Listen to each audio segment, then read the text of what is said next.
Le 20 mars 1945, le Père très saint dit: On trouve dans la sagesse cette parole qui concerne les Cananéens. Les anciens habitants de la terre, tu les avais pris en haine pour leurs détestables pratiques, actes de sorcellerie, rites impies. Ces impitoyables tueurs d'enfants, ces mangeurs d'entrailles en des banquets de chairs humaines et de sang, ces initiés membres de confréries, ces parents meurtriers d'êtres sans défense, tu avais voulu les faire périr. Vous, les générations des hommes actuels, ne vous reconnaissez-vous pas dans vos ancêtres? Moi, je vous reconnais. Votre malice a augmenté. Elle est devenue plus satanique. Elle vous fait toujours appartenir à cette engeance détestable à mes yeux. Le satanisme s'est répandu au point de quasiment devenir la religion des États. Que l'on soit grand ou petit, cultivé ou ignorant, et jusque chez les ministres de Dieu, l'on veut et l'on croit savoir à travers des filets qui portent le sombre sceau de Satan. Vous ne faites pas les mêmes sacrifices que les Cananéens, mais vous en faites de pire. Si ce ne sont pas les chairs que vous immolez, ce sont vos âmes et celles de vos semblables, en faisant fi du droit de Dieu et de la liberté de l'homme. Car vous en êtes venus à utiliser la raillerie et la domination pour violer les consciences qui savent encore me rester fidèles. Vous les délogez du trône de leur foi qui les élève vers moi en les corrompant par des doctrines maudites, ou bien vous les tuez en croyant pouvoir les détourner de leur foi. Non, au contraire, vous les revêtez par là d'une foi incorruptible. Mais vous, soyez maudits pour la corruption que vous semez là où vous enlevez à Dieu ses fidèles.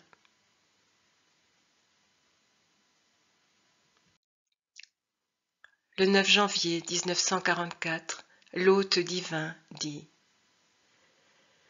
L'essence de votre âme n'est nourrie ni de vraie foi, ni de la connaissance de ces vérités éternelles qui font la vie de l'esprit. Vous avez commis envers vous-même le crime de refuser d'accorder à l'âme créée par Dieu la connaissance de la loi et de la doctrine donnée par Dieu. Vous traitez la religion de superstition et vous qualifiez les formes qu'elle prend d'inutiles. Comme des fous qui jettent à la mer de superbes joyaux pour recueillir précieusement des cailloux, ou qui repoussent de saines nourritures pour s'emplir la bouche d'ordures, vous remplacez la religion de Dieu que vous refusez pour accueillir le culte démoniaque de l'ennemi de Dieu, et vous en devenez ministre ou prosélyte. Les voilà ceux qui remplacent le Dieu saint, le Sauveur éternel, par l'être et les êtres de l'enfer.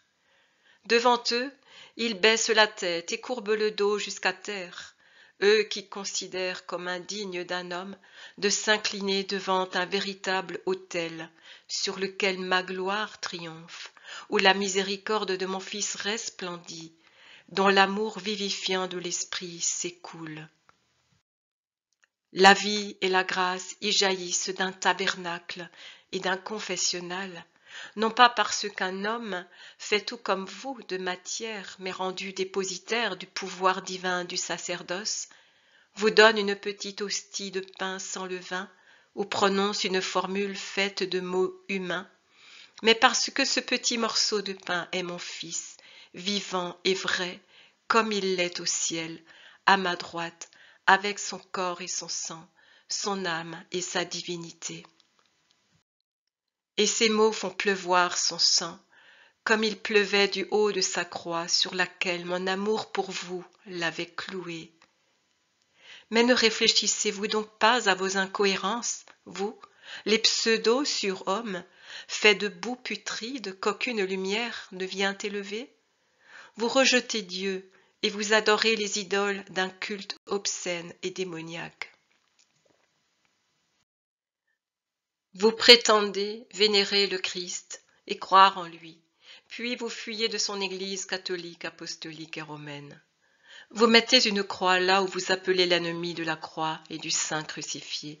C'est comme si vous crachiez sur cette croix ce que vous régurgitez de l'intérieur.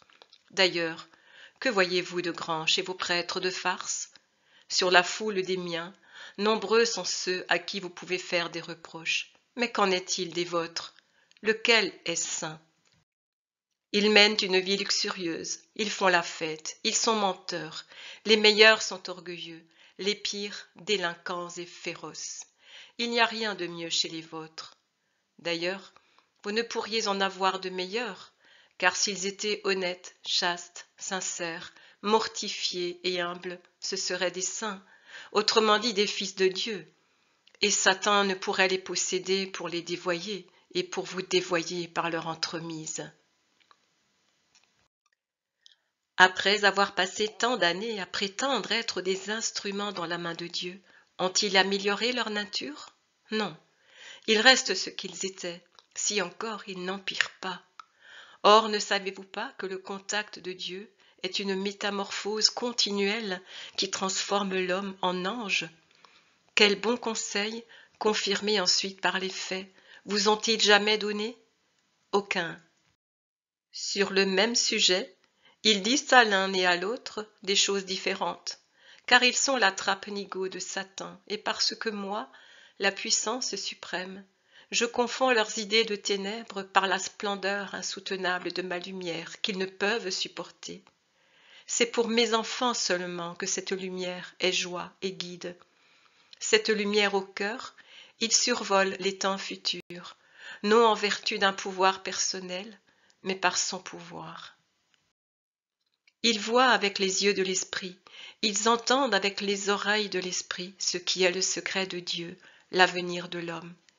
Ils disent en mon nom ce que l'esprit leur met sur les lèvres, des lèvres purifiées par l'amour et sanctifiées par la souffrance.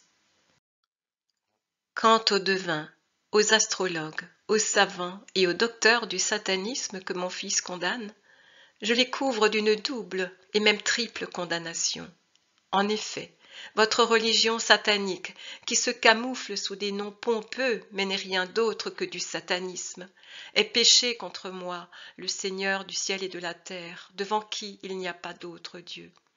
Elle est offense au Fils, sauveur de l'homme abîmé par Satan. Elle est offense à l'Esprit Saint par votre négation de la vérité connue. Sachez donc que je tourne en folie votre science occulte, et que je prépare les rigueurs d'un avenir éternel pour vous, qui n'avez pas voulu le ciel mais l'enfer pour royaume, et qui avez voulu prendre Satan et non Dieu pour grand prêtre, roi et père.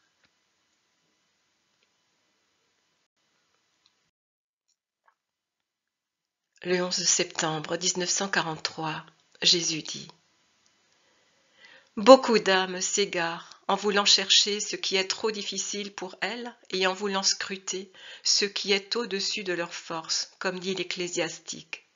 C'est l'ancien poison. L'homme est et a toujours été coupable de curiosité malsaine et de profanation sacrilège. Il veut pousser son investigation jusqu'à des régions que la sagesse divine garde enveloppées dans le mystère, non par jalousie du pouvoir, mais par prévoyance de l'amour. Malheur à l'être humain s'il connaissait tout de l'avenir et des secrets de l'univers. Vous n'auriez plus de paix spirituelle, ni de paix naturelle. Laissez l'avenir à Dieu, créateur et dispensateur du temps, et laissez vierges ces zones de l'univers dont la possession vous donnerait des armes pour troubler toujours plus votre existence d'individu et d'esprit. J'ai déjà dit que je ne m'oppose pas aux œuvres de l'intelligence humaine. Si je le faisais, je serais inconséquent avec moi-même, puisque j'ai donné l'intellect à l'être humain pour qu'il s'en serve et non pour qu'il le laisse inerte. Cependant, je vous dis par la bouche de la sagesse, ne souhaitez pas être de curieux scrutateurs des œuvres de Dieu. Ne cherchez pas à aller outre les frontières que j'ai tracées pour séparer votre puissance des puissances plus fortes que la vôtre, des lois du cosmos, des secrets des forces naturelles, et surtout des mystères d'outre-tombe dont je suis le seul à avoir le droit de vous dévoiler la vérité et l'existence, car je suis le Seigneur de toutes choses, tandis que vous n'êtes que les hôtes de cette pauvre terre, et vous ne savez pas ce qui vous est réservé au-delà de la vie terrestre. Croyez dans l'autre vie, il suffit d'y croire. Croyez qu'elle apporte une récompense ou un châtiment, fruit d'une sainte justice, lequel attend d'être appliqué à chaque individu. Je vous ai fait connaître cela pour votre bien. Vous n'avez pas besoin d'en savoir plus. Ne troublez pas de votre indiscrète et bavarde curiosité la paix surnaturelle de l'autre vie. Même si cela concerne ceux qui sont tourmentés, c'est-à-dire ceux qui n'ont pas de paix parce qu'ils sont séparés de moi, le fait de comprendre n'apporte toujours qu'une augmentation de l'inquiétude. Pourquoi troubler par des échos de la terre la sérénité des cieux? Pourquoi augmenter le tourment de ceux qui sont punis par des voix qui leur rappellent le monde où ils méritèrent leur punition? Ayez du respect pour les premiers et pitié des seconds. Moi seul, Seigneur du ciel et de la terre, arbitre suprême de toutes choses, puissance parfaite en toutes choses, je peux prendre de telles initiatives et rétablir le contact entre l'être humain et le mystère de l'autre vie. Moi seul. C'est alors que je vous envoie mes messagers, et toujours pour un bien, jamais pour me plier à de sottes et profanatrices recherches humaines. Bienheureux ceux qui croient sans avoir vu, ai-je dit à Thomas, et je le redis à tous les curieux et à tous les incrédules de la terre. On n'a pas besoin de preuves pour croire à la deuxième vie, qui n'est pas, sachez-le pour le moment, telle que vous l'imaginez dans toutes vos fantaisies, mais telle que j'ai dit, une seconde vie, unique, et non des vies et encore des vies. Vous êtes des êtres humains, et non des grains de blé qui, ressemés, germent 1, 2, 10, 100 fois, autant de fois qu'on les sème. On n'a pas besoin de preuves. Ma parole suffit.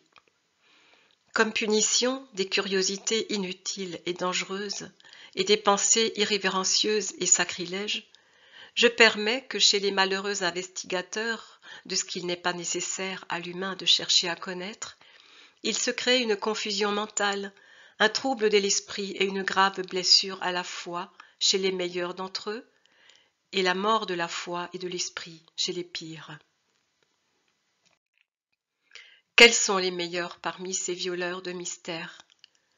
Ce sont ceux qui s'en approchent, non pour me faire un procès, puisqu'on ne peut me faire de procès, mais plutôt pour me chercher, car ils ne savent pas me trouver par d'autres voies plus sûres, humbles et hautes, comme celui qui les a marqués, le Christ, qui est venu exprès sur la terre pour apporter la doctrine sûre, laquelle vous guide à la deuxième vie, et pour fonder l'Église, dépositaire et maîtresse de ma doctrine.